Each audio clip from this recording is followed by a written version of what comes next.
కాసేపట్లో తెలంగాణ కేబినెట్ ప్రత్యేక అసెంబ్లీ సమావేశాలు జరగనున్నాయి. సమగ్ర ఇంటింటి కులగణన నివేదిక అలాగే ఎస్సీ వర్గీకరణ రిపోర్టుపై చర్చించి 2 నివేదికలకు కేబినెట్ ఆమోదం తెలపనుంది. 11 గంటలకు అసెంబ్లీ మండలి ప్రత్యేక సమావేశం కానున్నాయి.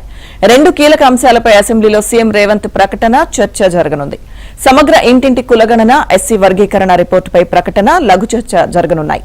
ఇక కులగణన, బీసీ రిజర్వేషన్ల పెంపుపై అసెంబ్లీలో తీర్మానం చేసి తెలంగాణ ప్రభుత్వం కేంద్రానికి పంపనుంది.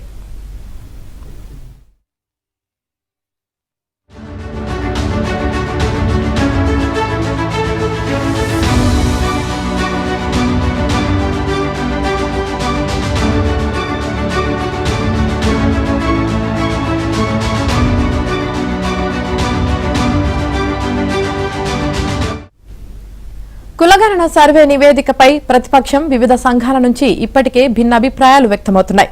దీంతో అసెంబ్లీ ప్రత్యేక సమావేశాలు వాడివేడిగా జరిగే అవకాశం కనిపిస్తుంది. స్థానిక సంస్థల ఎన్నికల్లో బీసీలకు 42% రిజర్వేషన్ను కల్పిస్తామని, ఎస్సీ వర్గీకరణకు అనుకూలమని ఎన్నికల మేనిఫెస్టోలో కాంగ్రెస్ పార్టీ హామీ ఇచ్చింది.